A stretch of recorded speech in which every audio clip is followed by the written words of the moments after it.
Today we have a great long story from user GMR79. Don't want to give you any spoilers, so let's start. The musty smell of the waiting room did nothing to quell the sickness in my stomach. I looked around and then back down to my feet, wondering what I was really doing here. To my left sat my beautiful wife Rachel. She looked as radiant as ever with a beauty that never left me without butterflies. To my right sat my daughter Jasmine, who in many ways was my savior. My thoughts drifted back to the day I met each of them. I was a different man back then. Mr. Greenay's voice called out, bringing back to the room. "We will be ready for you in around 20 minutes. The other witness has just taken the stand." I nodded. It would be the first time in over a year that I would come face to face with my ex-wife. The woman I was married to for 12 years of my life, but since then so much has changed. I will start from the day my life changed forever. It was a normal spring day in Albany, New York. I was returning home from my customer accounts job at the local Albany utility company. I hated the job and had pretty much been forced into it by Jessica, my ex-wife. "It is more secure and financially rewarding," she would say. "It is better than construction," was usually the next comment. I should have known earlier that all she seemed to care about was money and social status. I do not want to say too much about Jessica other than at 35 she was still the most beautiful girl in the world to me. She was smart, funny and loved me to death from the moment we met. I always thought she was out of my league. I was working construction back home in the Bronx when we met. I was tall and quite good looking with a permanent tan from always being outdoors. From the moment we began dating we were always together. I was her protector, her entertainer, and she saw past my lack of academia and only seemed to love me with more passion. When she finished her master's degree we moved back to her hometown of Albany and eventually married. Her parents were not thrilled by me at all, oh no, and they made no attempt to hide their dislike. Both they and her old friends felt she was too good for me, and wondered why she would marry beneath herself. I was a good-looking dumbass according to her father. Nonetheless we were happy and loved each other more than anything. I was an only child and both of my parents had died in my late teens, so Jessica became my whole world. I found a job in construction, and Jessica got a very good job at a finance company owned by a friend of her father's. When the recession hit in 2008 I lost my job, and it was Jessica's salary that pulled us through the bad times. This only succeeded in making her parents loathe me more, if that was possible. It did put a strain on our marriage. Well, I guess it would when the people you love and socialize with are telling you that your husband is a loser. Sadly, it also affected my friendships back home in the Bronx. I was now moving in different circles according to them. Of course my best friend Joey was always there for me. He was more like my brother, and his folks helped me through the loss of my own parents. It was Jessica that managed to convince me to take the job at the utility company. Like I said, I hated it. Indoors, computers, talking to people on the phone in a fake voice. It was my idea of hell, but I made the effort for Jessica and for us. We both hoped to have children one day, but having a successful career and being seen to have one was more important to Jessica. Image, wealth and status really did not bother me, but I did everything Jessica wanted, and I even tried to become the person Jessica wanted me to be. Sadly, when you stop being yourself things tend to go downhill, and you eventually become an unhappy person. I was no longer the chirpy Bronx builder who loved to have fun and be around people. I became depressed most days. I put on weight, stopped grooming and rarely socialized, if ever. Yes, I was an overweight office worker married to a successful financial analyst who attended fancy dinners and cocktail parties with the Albany elite. I was not one of them, they knew and I knew it. I pulled into our driveway and was surprised to see Jessica's car in the garage. I got out of the car and walked over to the house with a feeling of impending dread. I did not know why, but as I entered the kitchen Jessica was sat at the table looking solemn yet assured. There were some papers in front of her and as I was about to speak she cut me off. "Mikey, we need to talk." Those famous words hit me like a ton of bricks. I could see she was slightly nervous, but as I sat down I saw no tears. "What is it, babe?" I asked. "Everything okay?" She steeled herself, cleared her throat as though preparing for a big speech. "I am sorry, Michael, but I want a divorce," she stated clearly and calmly. My heart sunk and my stomach knotted. I was speechless as it felt like someone had reached into my chest and grabbed my heart. That horrible feeling of sudden loss that I have experienced twice before is the worst feeling you can ever imagine. It travels through your body like a virus. I looked at her and with a tremble in my voice managed to speak. "But why?" I stuttered. "I have fallen in love with somebody else," she said, looking at me with no sign of pity. I was shattered, but strangely I did not feel shocked. The old Mikey Green would have caused havoc, but he no longer existed. Jessica had seen to that. I was a shell of the man I used to be, and here she was finishing me off with a final swipe of the sword. How long, I said huskily. 4 months, she said as I just stared at her. But now I want us to be together and get married, she declared with no thought for my feelings. I was looking at a woman I no longer recognized, and in reflection she was looking at a man she no longer recognized. I don't want to know the details, but I do want to know why, I said finally, afraid of what her answer may be. She wasted no time in answering. Just look at yourself, Mikey. You are not the man I married. You were overweight, unshaven for years, and when was the last time you had a decent haircut or purchased new clothes, she said in a flurry of what must have been long pent-up feelings. You are a shell of that man I fell in love with, and let's be honest, you have never been on my intellectual level, have you? She said in a mocking tone. God knows how many times in the last decade I have had to defend you to my parents, friends and colleagues. Justify to them why we married in the first place, she continued as I suddenly wondered where the girl I fell in love with had disappeared to, and who this heartless creature was sitting before me. And rich, I mean my new man is younger than you, fit, attractive and has a successful business, and a big house close to mommy and daddy in Loudonville. Every new word she spoke felt like a dagger piercing my body. Do I know him? I asked meekly. He runs the gardening company that operates in the neighborhood. He is a sole trader at the moment, but we want to expand the business together, she added as I remained silent. She had finally finished and just sat there anticipating another question, no doubt so she could crush me further. When I remained silent, she slid the papers towards me. Daddy and his attorney helped me to draft our divorce papers. I think it is a good deal for you. Seeing as I paid the majority of the mortgage, Daddy recommended a 70-30 split in my favor for the house, which we can sell as I will be moving in with Rich. I just looked at her, and she continued. I think a 50-50 split of our savings is only fair, and I will require no alimony, although I am sure I could fight for something if I wanted to. The arrogance and spite in her voice was now clear to me. How did I miss it all these years? I felt like a fool, and I guess she thought I always was one. Come on, let's be honest, Mikey, I make way more than you do, and my new man makes plenty too, so I won't touch your 401k if you sign the papers, and don't fight me for anything. She suddenly stopped speaking as I looked her dead in the eye. She must have seen a glimmer of the old Mikey because she swallowed hard. I grabbed a pen and signed away 12 years of marriage. I rose from the table and went to our bedroom and packed up my possessions and then returned. She was sat at the table reading through the paperwork as I walked past her, through the door and out of her life. She said, "What?" Joey screamed. "Is she fucking crazy?" To me, Joey is my family, and sadly over the last few years I have neglected him. But as true brothers we can see past any transgressions, and will always be there for each other in our time of need. As we spoke about what had happened, I could hear someone in the background and Joey trying to silence them. "Is that Helen?" I asked. "What is she saying?" "Yo Mikey," she said. "Good riddance to the stuck-up bitch." Joey and Helen had what you call no filter. What you see is what you get, and boy did I miss that. It is how I used to be. "Hey Mikey, I have a guy who Helen knows who does these investigations on debtors for local companies. I can get him to take a look into this guy for you. You know, see if the asshole is legit and all," he asked in his usual boorish manner. "I don't really care, buddy," I said despondently. "This guy screws you over, steals your wife, and you just sit back and take it." "Fuck Mikey, she really has turned you into a cuck pussy," he said with his voice rising. "Fuck, that hurt, and Joey must have realized it too." "Sorry bro, I am just as mad as hell, and I wish you were too," he said apologetically. "It's okay Joey. I mean, you are right and all. Do what you like," I said.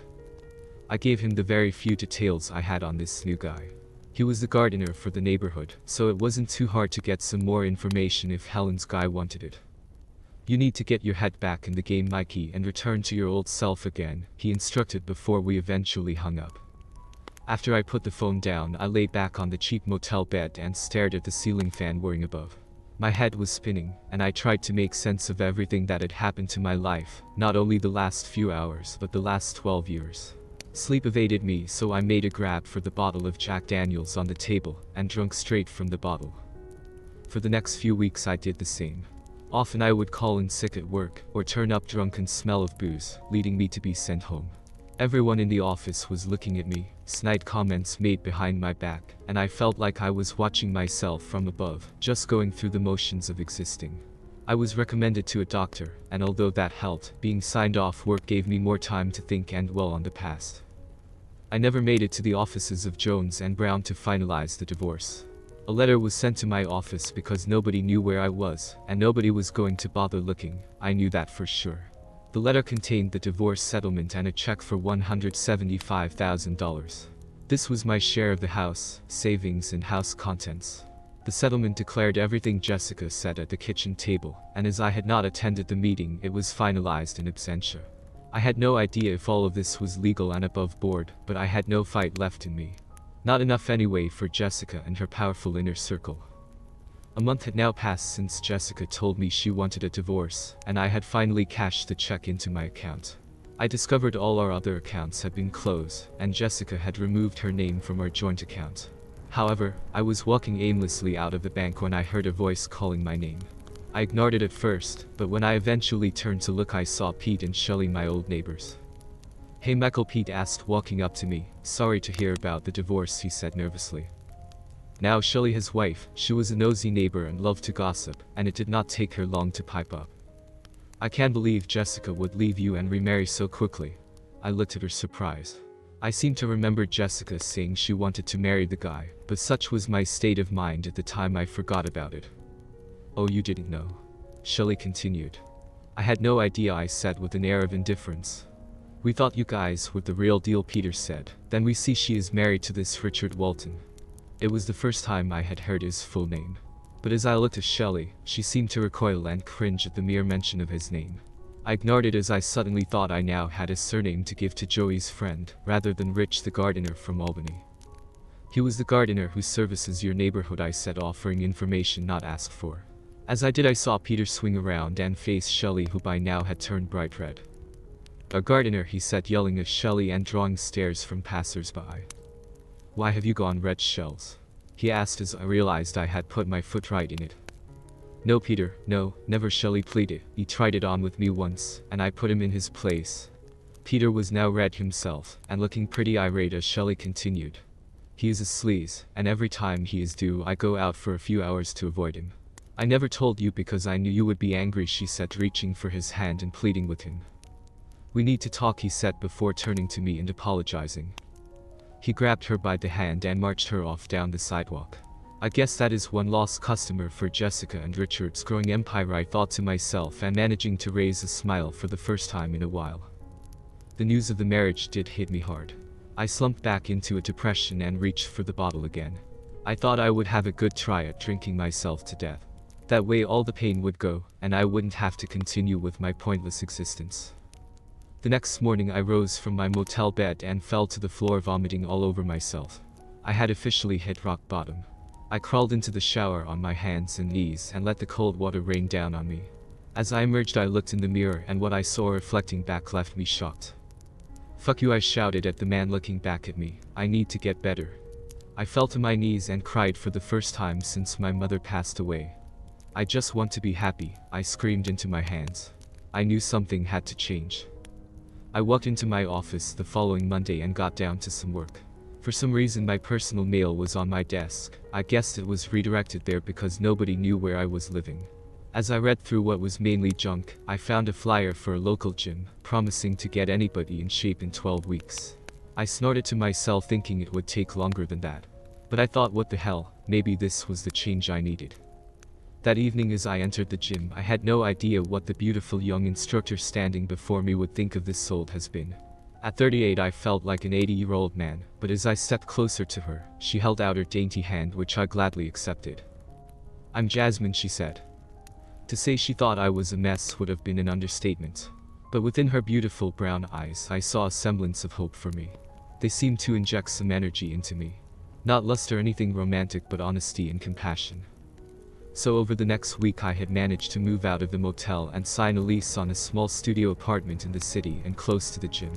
I decided to focus on my 12-week plan and see where life took me. I needed to lose around 50 pounds, and the best place to start was getting rid of all the unopened alcohol bottles amongst my belongings. I worked really hard over the following month. My life was nothing but work and the gym. Joey and Helen also managed to visit a few times, no doubt to check up on me more than anything, but by the end of the month, and with constant encouragement from Jasmine, I had already lost 14 pounds. The good thing about spending nearly every day in the gym was that I got to know Jasmine a lot better.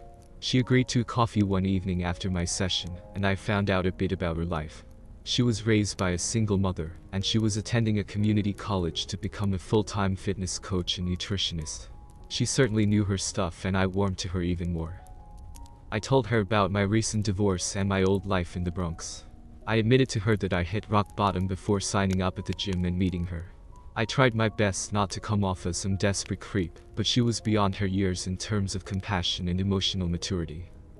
It wasn't until a few sessions later that I emerged from the showers and met her. I was blown away. Jasmine was talking to a woman who at first sight looked like her sister. Corny, I know, but it is the truth. Jasmine saw me looking and walked over to me before I could turn and walk away. "Michael, this is my mum Rachel," she said, smiling as Rachel held out her hand. Our eyes met and I felt a tide of embarrassment flood over me. My stomach knotted and I was truly lost for words. The silence was now getting awkward. "It means he likes you, Mum," Jasmine said, laughing and saving me in the process. "He is quiet when he likes someone," she added, as though she had known me my whole life. The truth is, I wasn't always a quiet, shy and unassuming man. The years of what I now think to be emotional abuse will do that to you. Jasmine left us to collect her things as Rachel and I started to talk. When Jasmine returned, she invited me across the road for dinner. I hesitated at first, but her insistence made it hard to say no.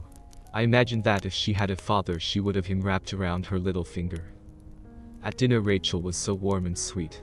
I could tell the apple did not fall far from the tree, and as the evening progressed, I relaxed in their company. With them there was no need to put on a show or act in a pretentious manner. They were not people who thought they were better than anyone. Rachel joked around a lot and it put me at ease. We did touch briefly on our past, and I guess Jasmine filled her mother in on my life. I left that night feeling better than I had in months, even years. I even had Rachel's number in my phone after she agreed to, or shall I say insisted on, finally sorting out the mess on top of my head. I was reluctant at first, but as Rachel was a hairstylist, I capitulated. That brought the sweetest laugh I have ever heard from a woman. The next couple of months Rachel and I were inseparable. When we finally made love, the passion was intense and loving, and it felt perfect every single time. From then on I only had her in my mind, and finally my heart was beating for another woman. I knew we had to take it slow because I did not want her to think she was some kind of rebound from Jessica. We wanted to make sure our feelings for each other were real. We had both been wronged in our lives, and so trust was very important to us both. Eventually I took her back to my hometown where Joey and Helen fell in love with her immediately. Helen pulled me aside one evening in the kitchen and said, "Now this is the woman for you, Mikey. Do not let her go." I assured her there was no chance of that. "Really? I do not believe you. 180 pounds, really?" I said excitedly. "Yep, 180 exactly," Jasmine confirmed. "You are back to your ideal weight, Dad," she said, laughing at her new name for me. I was so proud of myself and so grateful to Jasmine and Rachel for helping me get to this point. My new haircut, along with the surrender of my beard, must have contributed to some of that weight loss, I thought. Rachel had convinced me to try a clean-shaven look once so she could see my face. I had to laugh at that suggestion. I just hoped she wouldn't be put off by the man behind the mask. Thankfully she wasn't. So here I was on cloud 9. I felt like a weight had been lifted from my shoulders. I had achieved what I set out to do. I looked great and I felt great, and this was the type of mentality I had when I was on a construction site in New York. I made my way to Rachel's house feeling on top of the world. I walked through the door to be met by a nervous and pale-looking Rachel. The look of worry on her face gave me a feeling of déjà vu. "What's wrong, baby?" I asked nervously. I had that bad feeling again. "We need to talk," she said. Suddenly I felt like the walls were closing in on me. Those familiar feelings came back and the nausea attacked my senses. "Okay," I said as Rachel took my hand and sat me down.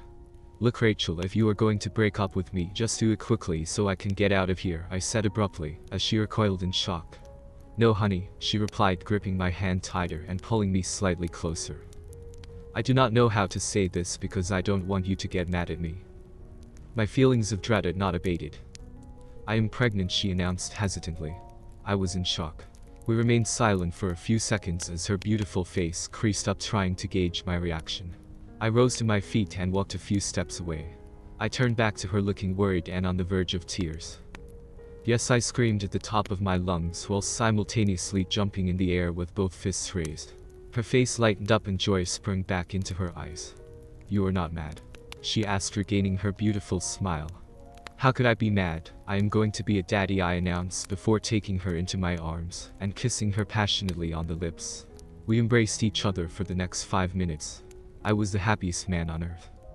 Over the next few days, Rachel, Jasmine and I started to look for a house. Even though Rachel had very little in terms of savings, I had nearly $180,000 in the bank, which was more than enough to buy a house outright. It took less than a week to find a beautiful 5-bed colonial in Pine Hills. It needed some renovation work which put off other buyers, but with my construction experience, I was excited about its potential. Our offer was accepted, and it meant we did not need to take out a mortgage. The day we moved into our new home, I got down on one knee and proposed to Rachel.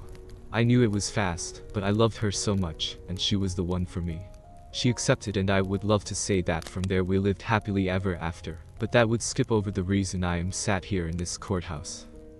Just to make it clear, I was not being charged with anything. Well, a couple of weeks after moving into our new home, I had a phone call from Joey. It was earth-shattering to say the least. I had actually forgotten all about Joey asking Helen's colleague to look into my ex-wife's new husband, and to be honest, Joey did too. If this had been going on for months, I had no idea what it was going to cost me, and to be perfectly honest, I didn't even care to know what he had found out. Nonetheless, Joey was beside himself with glee, and just had to tell me his findings. I remained silent as Joey began to speak. "The whole thing is a house of cards, Mikey," he said, laughing. "Helen's guy dug around, and after you gave us the full name, it set the wheels in motion. It turns out the IRS and the feds got involved."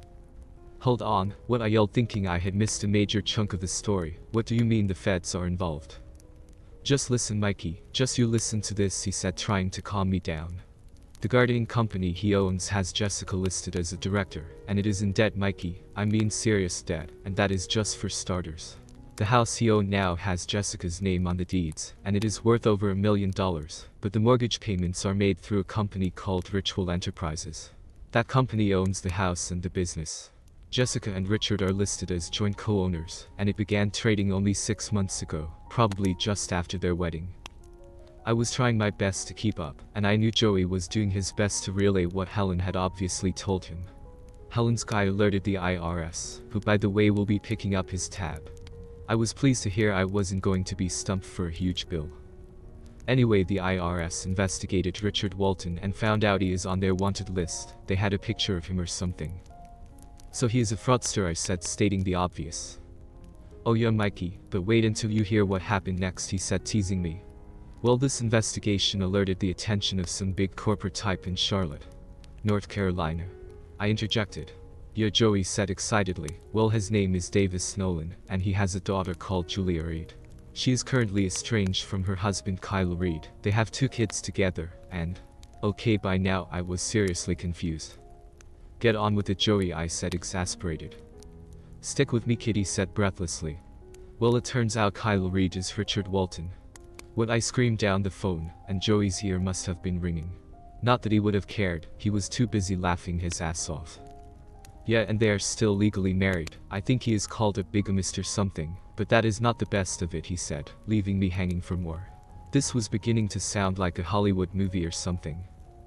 Well, the FBI got involved, and it turns out the guy is a 2-time felon. He has spent time inside, drugs and burglary, I think. Mr. Nolan managed to get him a reduced sentence for the 2nd conviction. He is a powerful man apparently. Anyways, the feds investigated him, and this Kyle Richard guy made contact with another suspect they were looking into regarding drug trafficking crimes. My mind drifted back towards Jessica and her friends and family. I could just picture their faces at this news. I started to smile. There is more, Mikey. The FBI and the IRS joined forces and took this guy down. They found him at a storage unit not far from his home, and the answer to how a man in debt could afford $1 million house and a lavish lifestyle became all too clear. How, Joey, how? I was hooked. They found heroin, ecstasy and stolen goods in his unit and his truck.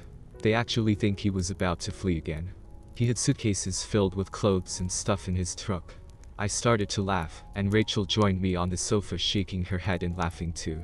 She had no idea what she was laughing at or what was making me so happy. "So what about Jessica?" I asked, and Rachel swung around and glared at me. I put my hand over the receiver and whispered to her. "You are not going to believe this," I said, shaking my head and leaving her hanging. Joey continued to speak as I returned the receiver to my ear. "She was arrested.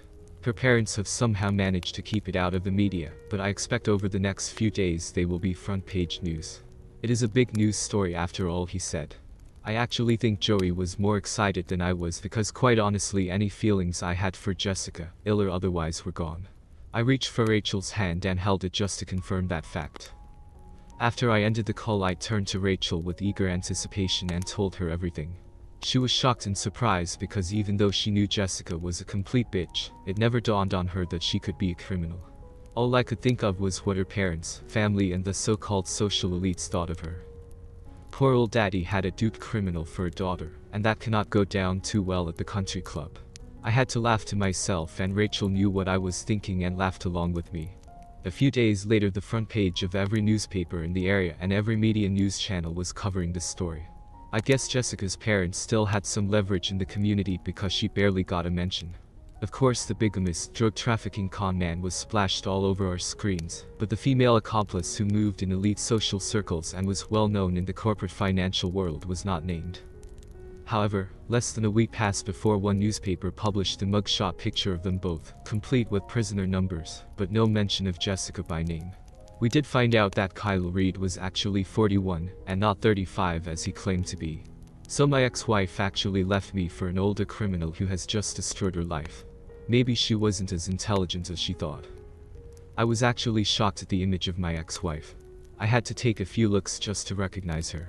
She looked a shadow of the confident and arrogant woman who dumped me nearly 8 months ago. She was gaunt and looked as though she had aged. Her hair was thinner, and she had huge dark bags under her eyes. I looked up to see my beautiful pregnant fiancée, who looked the complete opposite. I felt like the luckiest man alive. Not only to have her, but to also be shot of my ex and her family. In the months that followed, the whole issue died down. We enjoyed our first family Christmas in the new house. Rachel's parents came to stay with us, Helen and Joey stopped by, and I was surprised to see a few of my old friends from my construction days get back in touch. They loved Rachel too, and it was they who talked me into getting back into the construction game. Rachel and Jasmine agreed with them, and that's another reason I love them. In the new year, I quit my job and became a self-employed tradesman. I was working on construction sites, but also doing small jobs in the community. Ironically, I also started to get a lot of requests to do gardening work in quite a few neighborhoods. I was even surprised to be contacted by Peter and Shelley, but only if I promised not to try anything on with Shelley. They had my word.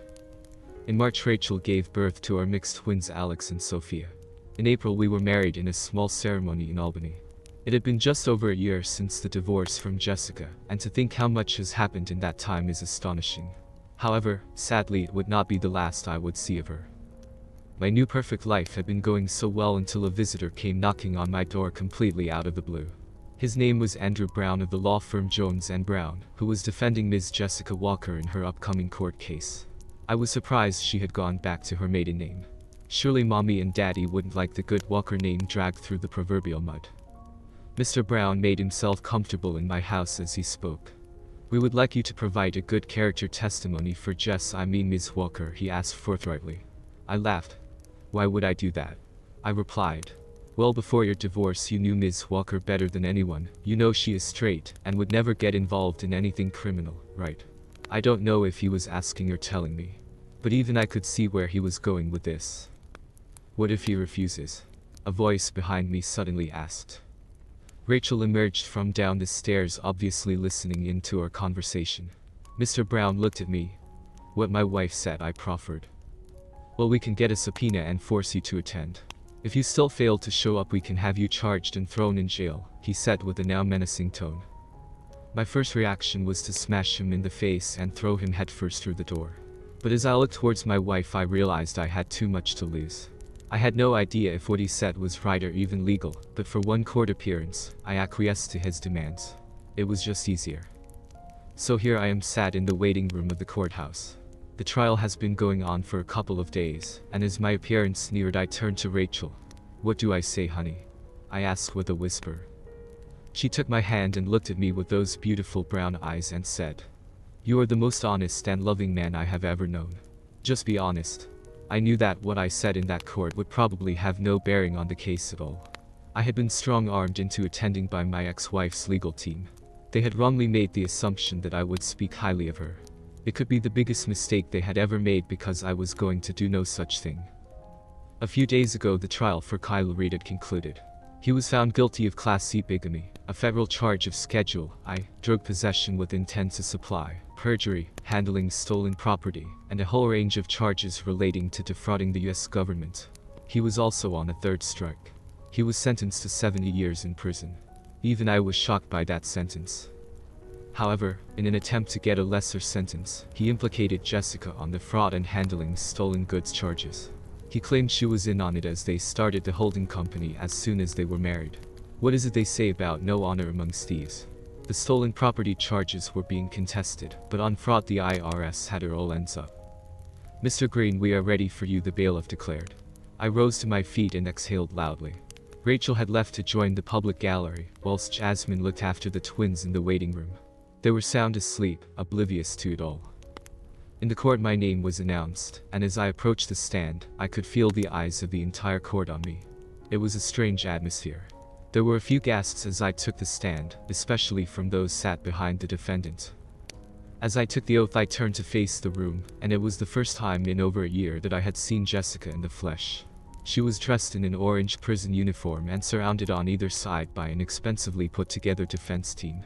She was looking down at her feet, but I made eye contact with her parents and then a few of her friends who sat behind her. I made out a couple of people who looked at me and mouthed the word "wow." The irony of me now looking down on them from the witness stand was not lost on me. I spent our entire marriage with them all looking down on me. Now the roles have been reversed. Andrew Brown rose to his feet and began to speak. "Thank you for coming today, Mr. Green," he said. "Well, I wasn't given much choice, was I, Mr. Brown?" I replied, staring down at him. He recoiled at my tone, and all eyes turned towards him to see what his reply would be. At that moment Jessica finally lifted her head and looked in my direction. Her eyes flew wide open and her jaw dropped. She suddenly burst into tears, causing everyone to turn and look. The realization must have hit her. The man she fell in love with had made a welcome return, and the man she had destroyed was gone. She was now inconsolable as the judge asked her lawyer if he needed to take a minute. He ignored his offer and continued. "Mr. Green is the defendant's ex-husband, who was admittedly treated very well by my client in the divorce. Would you agree that the charges against her surprise even you?" He asked. No objections from the prosecutor. I was very shocked. "But as to being treated well in the divorce, I guess you and I have different ideas on that," I replied confidently as murmurs appeared from behind him. I am sure I could see Jessica's parents talking to one of the team as Jessica continued sobbing. "Okay, Mr. Green, but would you say that in all the time you and the defendant were together, she was always an honest, hardworking and law-abiding citizen?" he asked. "Well, she was cheating on me for 4 months with a man she described as younger, more attractive and successful, so once again we probably have our own definitions of honesty," I replied. I was beginning to think at that point her legal team realized they may have made an error here. Remember, he only threatened me to turn up, not paint a picture of a perfect innocent woman. I was just being honest like Rachel said I should be. "But would you agree that in that time you neglected yourself physically and intellectually, so when someone better came along could you really blame the defendant for moving on?" he said tersely. There was an almost universal chorus of disapproving moans from the public gallery and the prosecution bench, who obviously felt that at this point they were not really needed. The defense were digging my ex-wife's grave. The judge brought about order, giving me a chance to think about my reply. I agree that I neglected aspects of my life.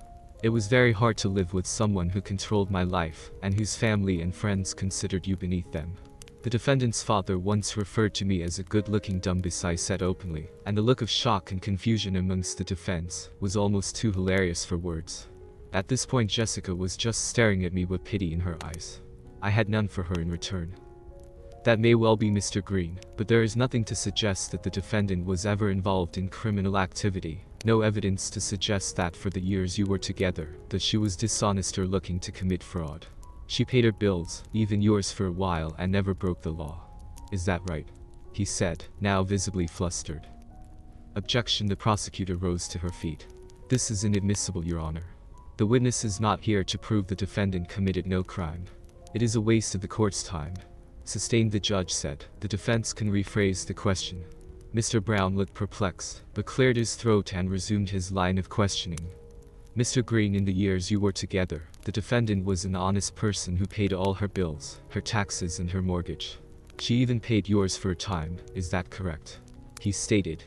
Yes, I said, but I have no idea what type of person she has been over the last year. Well, I think we can take a guess, I said. Objection, Mr. Brown said, looking at the judge. What do you mean, objection, Mr. Brown? He is your character witness, the judge said, trying not to laugh as half the courtroom burst into laughter. The jury had to look away. Your Honor, he is obviously a bitter ex-husband seeking revenge on the woman who dumped him and moved on, he said, now getting angry and irate. The defense team were now beside themselves with worry. Jessica was looking back between her parents and her counsel with tears running down her face. The judge spoke again. If he is a bitter ex-husband, then why did you put him on this stand? The prosecution team just sat back and smiled to one another.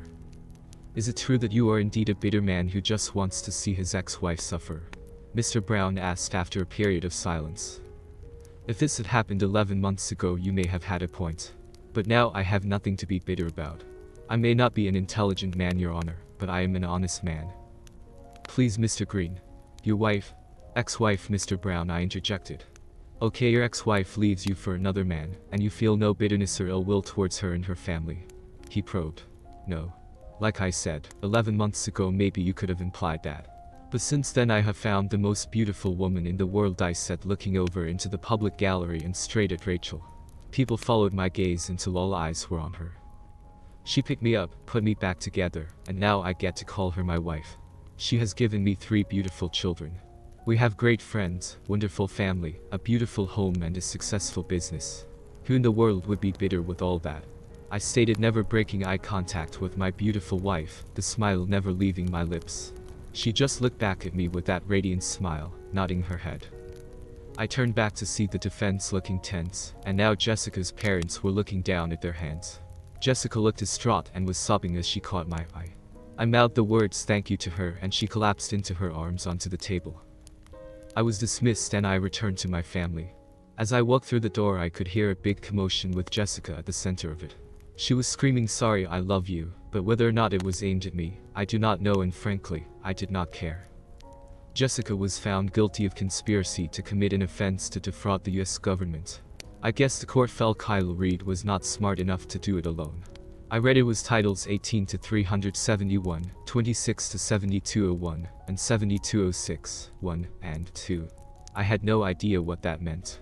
She was also found guilty of 5th-degree possession of stolen goods, which was a Class A misdemeanor apparently.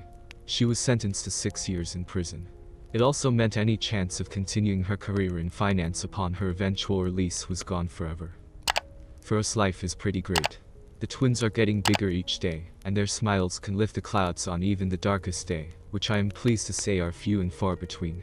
My business is booming, and even Rachel now has a few clients that visit our home for hair and beauty treatments.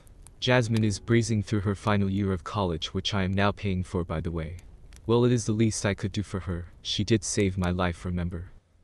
The end. Thank you for listening this story. As usual, drop a like and subscribe my channel. Love you all.